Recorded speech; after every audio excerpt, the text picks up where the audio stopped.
చేశారని AP BJP chief Madhav ఆరోపించారు. ఆంతర్వేది, పిఠాపురం ఆలయాల్లో దాడి చేసింది ఎవరనేది ఇంతవరకు వైసీపీ సమాధానం చెప్పలేదన్నారు.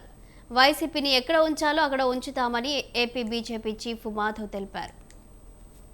వ్యాప్తంగా జరిగిందో సుమారు పేర్ని నాని గారు అనేక రకాల విషయాలు మాట్లాడటం జరిగింది. అంటే కొంచెం దాటి కూడా మాట్లాడటం జరిగింది. ఏవైతే అరాచకాలు వైసీపీ ఆధ్వర్యంలో దేశం రాష్ట్ర వ్యాప్తంగా జరిగిందో సుమారు 200 దేవాలయాలపై దాడులు జరగటం, పెద్ద ఎత్తున అశాంతి వాతావరణాన్ని క్రియేట్ చేసే పరిస్థితి, ఆయన అన్ని వ్యవస్థల్ని సర్వనాశనం చేస్తూ ప్రతిపక్షాలపైన దమనకాండ ఇవన్నీ కూడా మనం ప్రత్యక్షంగా చూసాం. డెఫినెట్గా ఏ అరాచకాలు చేశారో వాటిన్నిటికీ కూడా తప్పనిసరిగా జవాబు చెప్పాల్సిన అవసరం ఉంది. దాంట్లో తప్పు చేస్తే అరెస్ట్ అవ్వడానికి 100% ఉంది. ఆ అవకాశాన్ని పూర్తిగా కూటమి వినియోగించుకుంటుంది. కానీ నకారాత్మకంగా కాకుండా సకారాత్మకంగా వెళ్లాలని, ప్రతీకార దాడులు అలాగే ప్రత్యర్థులపై భౌతిక దాడులు చేయకూడదని చెప్పి కూటమి భావిస్తుంది. చట్టపరంగా ఏవైతే చెయ్యాలో వాటన్నిటినీ సక్రమంగా చేయాలి. చట్టాన్ని గౌరవించే ఒక పార్టీగా, కూటమిగా దాన్ని ముందుకు తీసుకెళ్లే ప్రయత్నం చేస్తాం. ఆ విధంగానే ఇవాళ న్యాయపరమైన విధానాలే అవలంబిస్తూ మీరు లిక్కర్ సంబంధించిన అంశాల్లో కానీ, వివిధ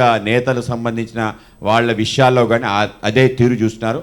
దౌర్జన్యంగా ఇంట్లోకి వెళ్ళి లాక్కొచ్చి ఆడిపై తప్పుడు కేసులు పెట్టి తీరు, వీటిని మేము ఎక్కడ కూడా నేతలపై దాష్టికాలు చేసి ఆ విధంగా చేయకూడదు. సకారాత్మక విధానంలో తప్పనిసరిగా ఎవరెవరు ఏ తప్పులు చేశారో వాటన్నిటినీ కూడా వైసీపీని ఎక్కడ ఉంచాలో అక్కడ ఉంచడం జరుగుతుంది. వాళ్ళ జరిగిన అనేక అరాచకాలపైన తప్పనిసరిగా గొంతెత్తుతాం.